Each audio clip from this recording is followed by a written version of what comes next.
Monsieur le Président, distingués assesseurs,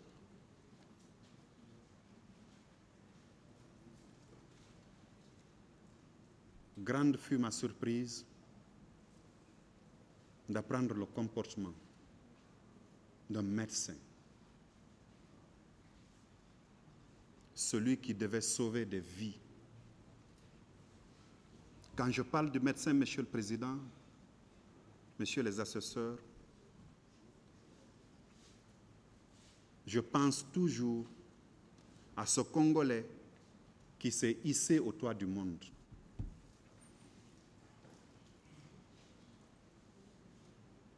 Celui qui réparait les femmes, victimes de fistules obstétricales.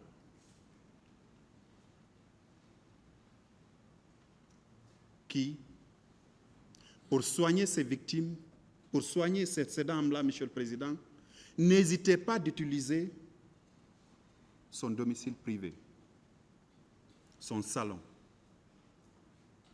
sa chambre.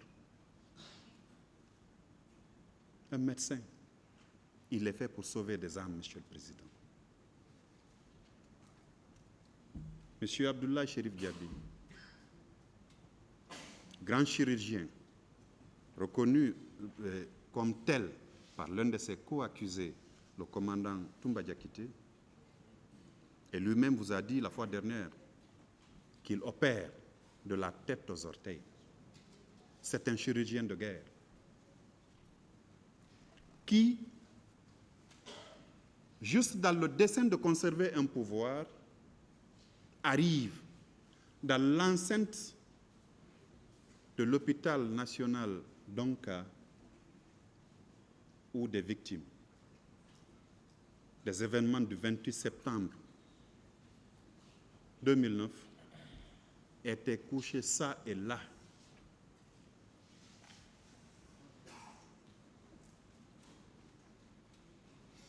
D'aucuns avec des blessures, d'autres avec des fractures, se tordant de douleur. Ce médecin, donc, n'a pas eu de l'empathie pour ceci. Souvenez-vous du passage de Dr Ben Youssouf Keïta, qui est médecin comme lui, qui s'est offusqué ici quand on l'a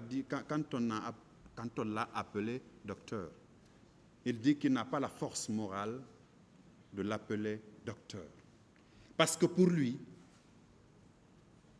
au-delà de la fonction qu'il occupait, ministre de la Santé, il serait venu se joindre à l'équipe médicale pour sauver des âmes.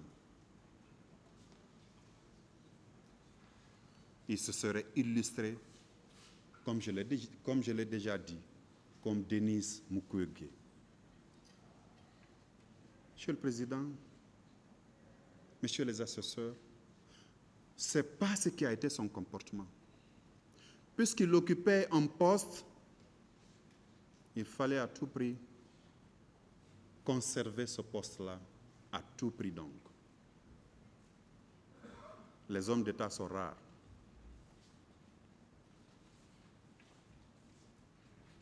Monsieur le Président, Messieurs les assesseurs, un homme d'État, c'est celui-là qui pense aux générations futures. Ce n'est pas celui-là qui pense à une élection, une réélection ou un maintien à un poste. Ce médecin a commis des atrocités. Il ne s'est pas limité à ça. Monsieur le procureur vous l'a rappelé tout à l'heure, procureur Sidi qui vous l'a rappelé tout à l'heure, les corps de nos compatriotes tués dans l'enceinte du stade lui ont été remis sur ordre du général Mamadouba Toto Kamara. On ne les a plus jamais vus. Plus jamais. J'avais pensé, Monsieur le Président, puisque c'est un médecin, qu'ici à la barre, après tout ce qui a été dit, il aurait levé le petit doigt pour vous dire, parce que les témoignages sont concordants, pour vous dire, les corps que j'ai reçus sont enfouis au niveau de telle fosse commune. Mais hélas, hélas,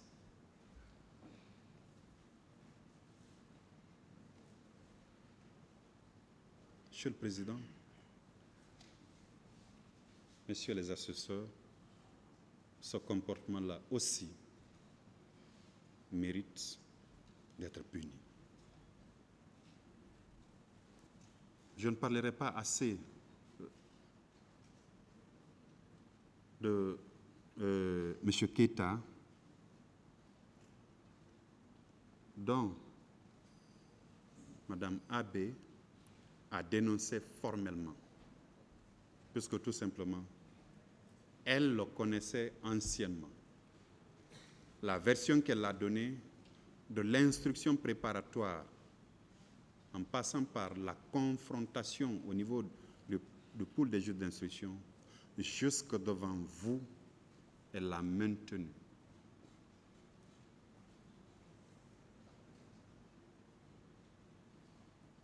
Le viol, il est constant, Monsieur le Président.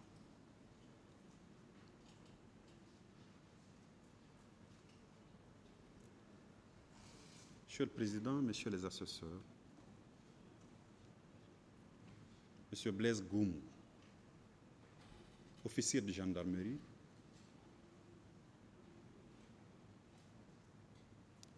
pour sa défense, vous a dit que, et bien vrai qu'il était au stade, mais dès qu'il a vu le groupe de militaires entrer, eux, ils ont décroché.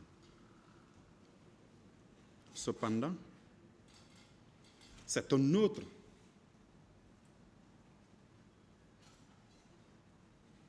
c'est quelqu'un de son unité d'origine, les services spéciaux, qui, lors de sa déposition de témoin, a parlé de lui, bien que, à la barre ici, il a voulu se rétracter. En sus, l'une des recrues d'Okalea, qui était en formation au centre d'instruction, vous a clairement indiqué qui était, au moment des faits, monsieur, je m'excuse, Blaise Goumou. C'était bien les éclaireurs du CNDD. C'était eux qui pouvaient réfléchir et concevoir tous les plans et autres. Encore que cette recrue a été constante, que M. Blaise Goumou était constamment au centre d'instruction de Kalea. Et que c'est même lui qui a lu, c'est en sa présence, je m'excuse, qu'on a lu la liste de ceux-là qui doivent venir, des commandos, comme ils l'ont appelé, qui devaient venir la veille de ces atrocités-là. C'est lui qui est venu avec eux. Monsieur le Président, quand cet accusé vous dit qu'il ne connaît rien de tout ça, c'est affreux. C'est affreux.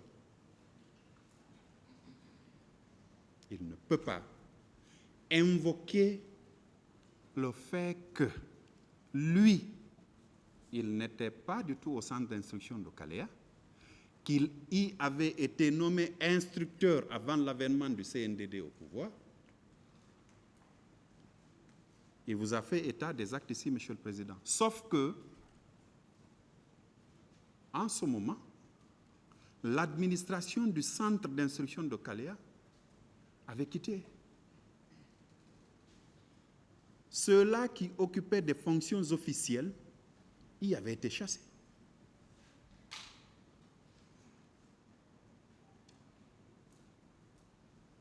Donc, ils devenaient de facto les maîtres des lieux.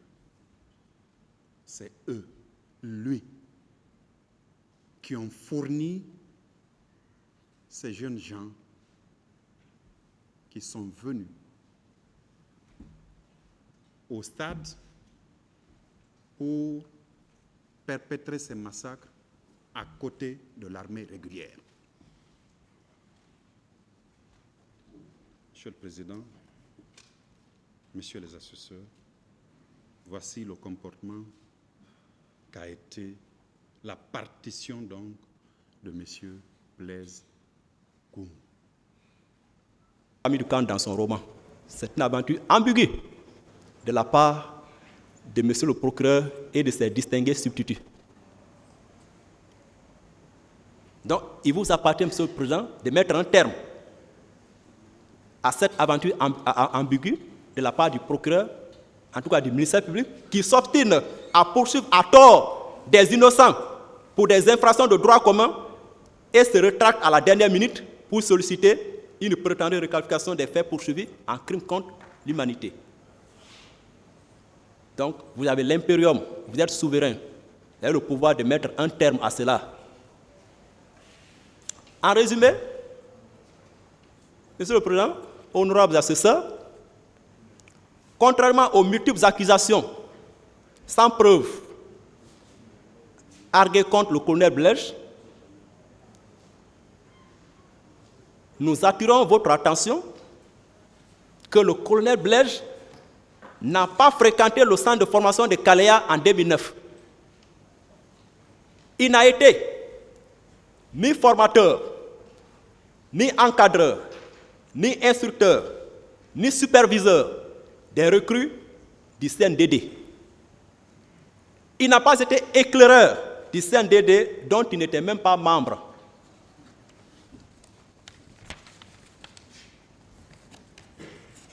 Il n'a occupé, comme je l'ai dit tantôt, il n'a occupé aucun poste de responsabilité ni de commandement au sein du CNDD. Il ne relevait pas de la prétendue garde parallèle au cercle restreint du pouvoir. Il ne relevait pas de cette prétendue garde parallèle ou cercle restreint du pouvoir. Quelqu'un qui n'avait même pas un véhicule de déplacement, même un véhicule, qui était même en location.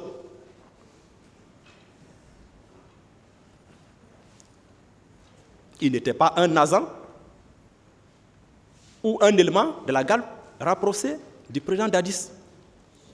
Il ne relevait pas de la sécurité présidentielle.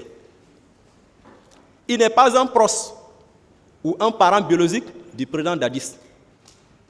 Il n'a entretenu aucun rapport particulier avec le président Dadis et les éléments de la garde présidentielle d'alors. Il n'est pas ce béret rouge qui se trouve dans la photo du cortège du président Dadis. Il n'est ni concepteur, ni planificateur, ni organisateur, ni exécutant des crimes commis le 28 septembre 2009. S'il y a existé, comme nous entendons de l'autre côté, s'il a existé un plan commun de conception ou une planification, une prétendue réunion préparatoire, le colonel Blaise n'est nullement impliqué dans ce fameux plan. Il ne connaît nullement ce plan. Il ignore les prétendus concepteurs ou planificateurs et leurs exécutants. Il n'a nullement prémédité ou monté des guet-apens à dessein d'ôter la vie à qui que ce soit, ni violenter aucun manifestant ce jour 28 septembre 2009. Il clame son innocence. Il ne détenait aucune arme ce jour. Il n'a dérobé aucun objet ce jour. Il n'a donné aucun ordre, ni exécuté l'ordre de qui que ce soit, à dessein de réprimer la manifestation de ce jour. Il n'est pas un meurtrier, ni un assassin. Il n'est nullement complice d'aucun acte de viol ou de violence sexuelle. Ce problème. Il n'a administré aucun coup, ni exercé aucun acte de violence, de surcroît fait des blessures, blessés manifestant ce jour. Rien. Il n'a fourni aucun moyen. Il n'a apporté son aide ou son assistance en pleine connaissance de cause à un quelconque présumé violeur. Monsieur le Président, honorable membre du tribunal, le colonel Blaise est choqué. Le colonel Blaise est choqué. Il souffre dans son âme. Son cœur pleure quand il entend ces accusations alléguées par le ministère public contre lui, sans la moindre preuve, à dessein de le diaboliser devant vous, devant l'opinion nationale et internationale. Il est choqué. Son âme est meurtrie. Son cœur pleure. Il est choqué.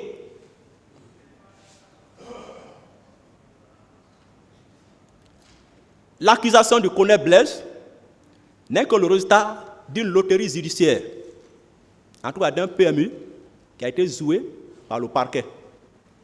Malheureusement, le ministère public a parié sur le mauvais cheval. C'est un mauvais pari. Le colonel Blaise est un homme pacifique, caractérisé par la culture de la non-violence. Les allégations calomnieuses du ministère public contre le colonel Blaise ne sauraient résister à la rigueur du droit. C'est du sable mouvant qui doit s'écrouler et disparaître par l'acquittement du colonel Blaise Goum. Toutes les allégations contraires, en tout cas de la part du ministère public, des conseils des partis civils, ne sont que des contre-vérités et de la calomnie pure et simple. Comme le disait l'homme de l'art oratoire, Charles Blé Goudé,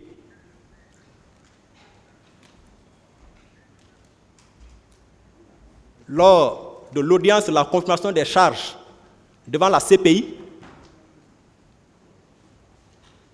le colonel Blaise n'est pas la honte de sa génération. Il refuse qu'on le jette dans la poubelle de l'histoire par des allégations calomnieuses. Il n'est pas la honte de sa génération. Sa génération est fière de lui, de ses formations, de ses compétences et expériences professionnelles, de ses vertus morales. Il n'est pas la honte de sa génération.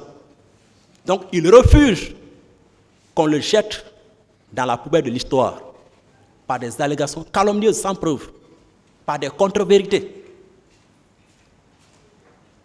Il n'est pas ce criminel dont l'accusateur veut vous faire croire, Monsieur le Président.